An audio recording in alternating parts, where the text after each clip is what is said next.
ಆತ್ಮೀಯ ಬಂಧುಗಳೇ, ಶ್ರೀಮದ್ ಭಾಗವತಂ ಸ್ಕಂದ 3 ಭಾಗ 2 ಅಧ್ಯಾಯ 19 ದಾನವ ಹಿರಣ್ಯಾಕ್ಷನ ಸಂಹಾರ. ಇದರಿಂದ ಇವತ್ತು 32ನೇ ಶ್ಲೋಕವನ್ನು ತಿಳ್ಕೊಳ್ಳೋಣ.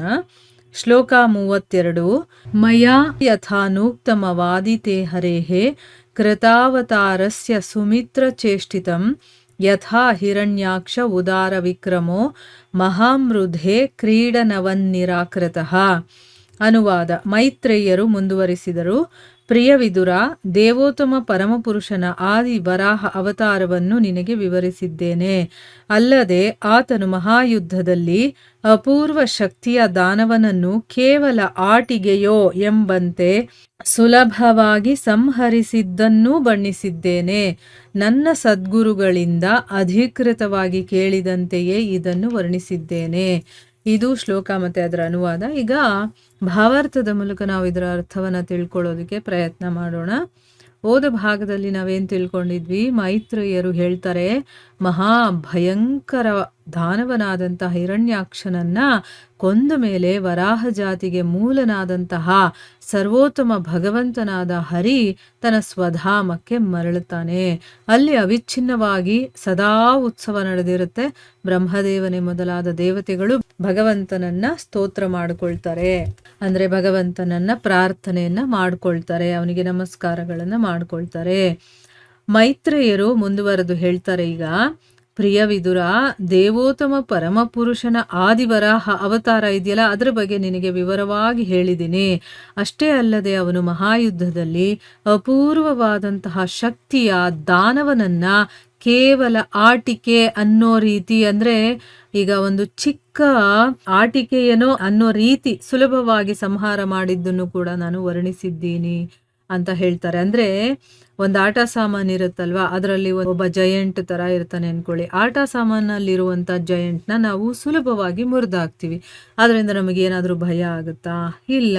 ಅದನ್ನ ನಾವು ಕೊಲ್ಲೋದಕ್ಕೆ ನಮಗೇನಾದರೂ ತೊಂದರೆ ಆಗುತ್ತಾ? ಅಥವಾ ನಮಗೇನಾದರೂ ಶಕ್ತಿ ತುಂಬ ಉಪಯೋಗ ಮಾಡಬೇಕಾಗುತ್ತಾ? ಇಲ್ಲ. ಸುಮ್ಮನೆ ಹಿಂಗೆ ಓಡಿದ್ರೆ ಅದು ಮುರಿದು ಹೋಗುತ್ತೆ. ಆಟ ಸಾಮಾನು ಅಲ್ವಾ? ಭಗವಂತನಿಗೆ ಆ ರಾಕ್ಷಸ ಒಂದು ಆಟಿಕೆಯ ಸಾಮಾನ್ ಥರ ಇದ್ದ. ಅಂದರೆ ಅಷ್ಟು ಸುಲಭವಾಗಿ ಅವನು ಸಂಹಾರ ಮಾಡ್ತಾನೆ. ಅದನ್ನೆಲ್ಲ ನಾನು ನಿನಗೆ ವರ್ಣನೆ ಮಾಡಿ ಹೇಳಿದ್ದೀನಿ. ನನ್ನ ಸದ್ಗುರುಗಳಿಂದ ನಾನು ಅಧಿಕೃತವಾಗಿ ಹೇಗೆ ಕೇಳಿದ್ದೀನೋ ಅದನ್ನು ನಿನಗೆ ವರ್ಣನೆ ಮಾಡಿ ಹೇಳಿದ್ದೀನಿ. ಅಂದರೆ ಒಬ್ಬ ಅಧಿಕಾರಯುತರಾಗಿರುವಂಥವರಿಂದ ನಾನು ಕೇಳಿ ತಿಳ್ಕೊಂಡಿದ್ದನ್ನ ಹಾಗೇ ನಿನಗೆ ಹೇಳಿದ್ದೀನಿ ಅಂತಂದ್ಬಿಟ್ಟು ಇಲ್ಲಿ ಹೇಳ್ತಾ ಇದ್ದಾರೆ. ಈಗ ಭಾವಾರ್ಥದಲ್ಲಿ ಗುರುಗಳು ಇದರ ಬಗ್ಗೆ ಏನು ಹೇಳಿದ್ದಾರೆ ಅಂತ ತಿಳ್ಕೊಳ್ಳೋಣ. ದೇವೋತ್ತಮ ಪರಮಪುರುಷನಿಂದಾದ ಹಿರಣ್ಯಾಕ್ಷ ವಧೆಯ ಘಟನೆಯನ್ನು ನೇರ ನಿರೂಪಣೆಯಿಂದ ವಿವರಿಸಿದ್ದಾಗಿ ಮೈತ್ರೇಯ ಋಷಿಗಳು ಇಲ್ಲಿ ಒಪ್ಪಿಕೊಳ್ಳುತ್ತಾರೆ. ಅವರು ಹೊಸದಾಗಿ ಏನನ್ನೂ ಸಿದ್ಧಪಡಿಸಿಲ್ಲ, ಹೊಸ ವ್ಯಾಖ್ಯೆಯನ್ನು ಸೇರಿಸಿಲ್ಲ. ಆದರೆ ತಮ್ಮ ಸದ್ಗುರುವಿನಿಂದ ಕೇಳಿದ್ದಷ್ಟನ್ನೂ ಮಾತ್ರ ವಿವರಿಸಿದ್ದಾರೆ. ತನ್ಮೂಲಕ ಪರಂಪರಾ ಕ್ರಮದ ಲಾಭವನ್ನು, ಅಂದರೆ ಶಿಷ್ಯ ಪರಂಪರೆಯಲ್ಲಿ ಬಂದ ಅಲೌಕಿಕ ಸಂದೇಶದ ಸ್ವೀಕಾರವನ್ನು ಸಮ್ಮತಿಸಿದ್ದಾರೆ. ಸದ್ಗುರುವಿನಿಂದ ಶ್ರವಣದ ಪರಂಪರಾ ಪ್ರಕ್ರಿಯೆಯನ್ನು ಸ್ವೀಕರಿಸದಿದ್ದಲ್ಲಿ ಆಚಾರ್ಯನ ಹೇಳಿಕೆಗೆ ಬೆಲೆ ಇರುವುದಿಲ್ಲ. ಇಲ್ಲೇನು ಹೇಳ್ತಾ ಇದ್ದಾರೆ ಅಂತಂದ್ರೆ, ಆ ಭಗವಂತನಿಂದ ಹಿರಣ್ಯಾಕ್ಷನ ವಧೆ ನಡೆಯುತ್ತಲ್ಲ, ಆ ಘಟನೆಯನ್ನ ಇಲ್ಲಿ ನೇರ ನಿರೂಪಣೆಯಿಂದ, ಅಂದ್ರೆ ನಾನು ನನ್ನ ಗುರುಗಳಿಂದ ಏನು ಕೇಳಿದ್ನೋ ಅದನ್ನ ಹಾಗೇ ನಿರೂಪಣೆ ಮಾಡಿದ್ದೀನಿ ಅಂತನ್ಬಿಟ್ಟು ಇಲ್ಲಿ ಮೈತ್ರೇಯ ಋಷಿಗಳು ಒಪ್ಕೊಂಡಿದ್ದಾರೆ. ಅಂದ್ರೆ ಅವರು ಗುರುಗಳು ಏನು ಹೇಳಿದ್ರೋ ಅದನ್ನೇ ಹೇಳಿದ್ದಾರೆ. ಅಲ್ಲಿ ಇವರು ಏನೋ ಹೊಸದಾಗಿ ಇನ್ನೂ ಹೊಸ ಒಂದು ಸಿದ್ಧಾಂತವನ್ನ ಅಥವಾ ಇನ್ನೇನೋ ಸಿದ್ಧಪಡಿಸ್ಬೇಕು ಅಂತ ಅವ್ರಿಗೇನೂ ಇಲ್ಲ. ಆಮೇಲೆ ಹೊಸ ವ್ಯಾಖ್ಯೆಯನ್ನು ಕೂಡ ಸೇರಿಸಿಲ್ಲ. ಅವರು ಏನು ಹೇಳಿದ್ರೋ ಅಷ್ಟನ್ನು ಮಾತ್ರ ಇವರು ಹೇಳಿದ್ದಾರೆ. ಇದು ಗುರು ಪರಂಪರೆಯಿಂದ ಬರುವಂಥದ್ದು. ಈಗೇನು ಮಾಡ್ತಾರೆ ಅಂತಂದ್ರೆ, ಅವ್ರು ಏನು ಹೇಳಿರ್ತಾರೋ ಗುರುಗಳು ಅದನ್ನು ಹೇಳಲ್ಲ, ಅದಕ್ಕೆ ಇವ್ರದ್ದು ಒಂದಷ್ಟು ಸೇರಿಸ್ಕೊಂಡು ಇವರ ಅನಿಸಿಕೆಗಳು, ಅಂದರೆ ಯಾರು ಹೇಳ್ತಾ ಇರ್ತಾರೋ ಅವ್ರ ಅನಿಸಿಕೆಗಳನ್ನೆಲ್ಲ ಹೇಳ್ತಾರೆ. ಆ ರೀತಿ ಮಾಡಬಾರ್ದು. ಅಲ್ಲಿ ಸದ್ಗುರುಗಳು ಏನು ಹೇಳಿದಾರೋ ಅಷ್ಟನ್ನು ಮಾತ್ರ ಹೇಳಬೇಕು. ಅಷ್ಟನ್ನ ಮಾತ್ರ ಹೇಳಬೇಕು, ಅದನ್ನು ಪರಂಪರಾಕ್ರಮ ಅಂತ ಹೇಳ್ತಾರೆ.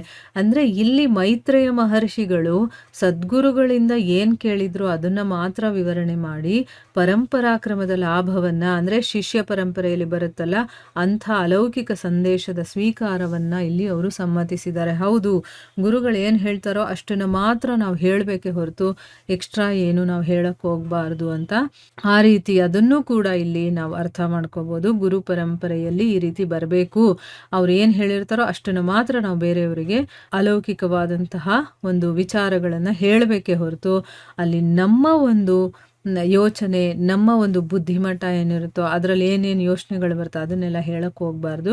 ಸದ್ಗುರುವಿನಿಂದ ಶ್ರವಣದ ಪರಂಪರಾ ಪ್ರಕ್ರಿಯೆಯನ್ನು ಸ್ವೀಕಾರ ಮಾಡಲಿಲ್ಲ ಅಂತಂದರೆ ಆ ಗುರುವಿನ ಹೇಳಿಕೆಗೆ ಬೆಲೆ ಇರೋದಿಲ್ಲ. ಅವರು ಏನು ಹೇಳಿದ್ದಾರೆ, ಅವರು ತಮ್ಮ ಗುರುಗಳಿಂದ ಕಲ್ತಿರ್ತಾರೆ, ಅವರು ತಮ್ಮ ಗುರುಗಳಿಂದ, ಹೀಗೆ ಮೂಲದಿಂದ ಬಂದಿರುತ್ತಲ್ಲ ಅಷ್ಟು ವಿಚಾರಗಳನ್ನು ನಾವು ಹೇಳ್ತಾ ಹೋಗಬೇಕೇ ಹೊರತು ನಾವು ಹೊಸ ಒಂದು ಸಿದ್ಧಾಂತ ಅಲ್ಲೇನೋ ಒಂದು ಸೇರಿಸಿ ಹೇಳಬಾರದು ಅನ್ನೋದನ್ನ ಇಲ್ಲಿ ಹೇಳ್ತಾ ಇರೋದು. ದಾನವನಾದ ಹಿರಣ್ಯಾಕ್ಷನು ಅಮಿತ ಪರಾಕ್ರಮಿಯಾಗಿದ್ದರೂ ಭಗವಂತನಿಗೆ ಕೇವಲ ಗೊಂಬೆಯಂತಿದ್ದನು ಎಂದು ಇಲ್ಲಿ ಹೇಳಲಾಗಿದೆ. ಮಗುವೊಂದು ಅದೆಷ್ಟೋ ಗೊಂಬೆಗಳನ್ನು ಸುಲಭವಾಗಿ ಹೊಡೆದು ಹಾಕುತ್ತದೆ. ಅಂತೆಯೇ ದಾನವನು ಐಹಿಕ ಜಗತ್ತಿನಲ್ಲಿರುವ ಸಾಮಾನ್ಯ ಮನುಜರ ಕಣ್ಣಲ್ಲಿ ತುಂಬ ಶಕ್ತಿಶಾಲಿಯೂ ಅಸಾಮಾನ್ಯನೂ ಆಗಿದ್ದರೂ ಭಗವಂತನಿಗೆ ಅಂತಹ ದಾನವನನ್ನು ಕೊಲ್ಲುವುದು ಕಷ್ಟಕರವಾದದ್ದೇನಲ್ಲ. ಮಗುವೊಂದು ಗೊಂಬೆಗಳೊಂದಿಗೆ ಆಟವಾಡುತ್ತಾ ಅವುಗಳನ್ನು ಒಡೆದಷ್ಟೇ ಸುಲಭವಾಗಿ ಭಗವಂತನು ಕೋಟ್ಯಾಂತರ ದಾನವರನ್ನು ಕೊಲ್ಲಬಲ್ಲನು. ಅಂದರೆ ಇಲ್ಲಿ ಏನು ಹೇಳ್ತಾ ಇದ್ದಾರೆ ಅಂದರೆ, ಆ ದಾನವನಾದಂಥ ಹಿರಣ್ಯಾಕ್ಷ ಇದ್ದಾನಲ್ಲ, ಅವನು ತುಂಬ ಪರಾಕ್ರಮಿ, ಅವನಲ್ಲಿ ಬೇಕಾದಷ್ಟು ಶಕ್ತಿ ಇತ್ತು, ಪರಾಕ್ರಮ ಇತ್ತು. ಆದರೆ ಭಗವಂತನಿಗೆ ಯಾವ ರೀತಿ ಕಾಣಿಸ್ತಿದ್ದ, ಅವನು ಗೊಂಬೆಯ ಹಾಗೆ ಅಂತ ಹೇಳಿದ್ದಾರೆ. ನಮ್ಮ ಕಣ್ಣಿಗೆ ಅವನು ತುಂಬ ಶಕ್ತಿಶಾಲಿಯಾಗಿರುವಂತಹ ಒಬ್ಬ ದಾನವ, ಆದರೆ ಭಗವಂತನಿಗೆ ಹೇಗೆ ಒಬ್ಬ ಗೊಂಬೆ ಹಾಗೆ. ಈಗ ಮಗು ಎಷ್ಟೊಂದು ಗೊಂಬೆಗಳನ್ನು ಹಿಡ್ಕೊಂಡು ಆಡ್ತಾ ಇರುತ್ತೆ, ಅದನ್ನ ಅಷ್ಟೇ ಸುಲಭವಾಗಿ ಒಡೆದು ಹಾಕ್ತಾ ಇರುತ್ತೆ, ಕಿತ್ತು ಹಾಕ್ತಾ ಇರುತ್ತಲ್ವ, ಅದಕ್ಕೇನಾದರೂ ಕಷ್ಟ ಅನ್ಸುತ್ತಾ?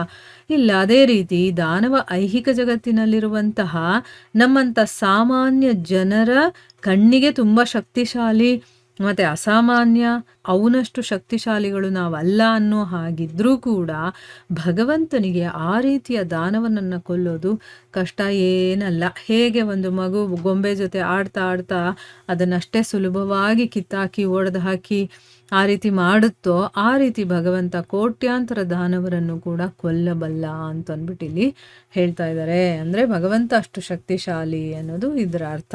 ಸೊ ಇಲ್ಲಿಗೆ ನಾವು ನಿಲ್ಲಿಸೋಣ. ಹರೇ ಕೃಷ್ಣ.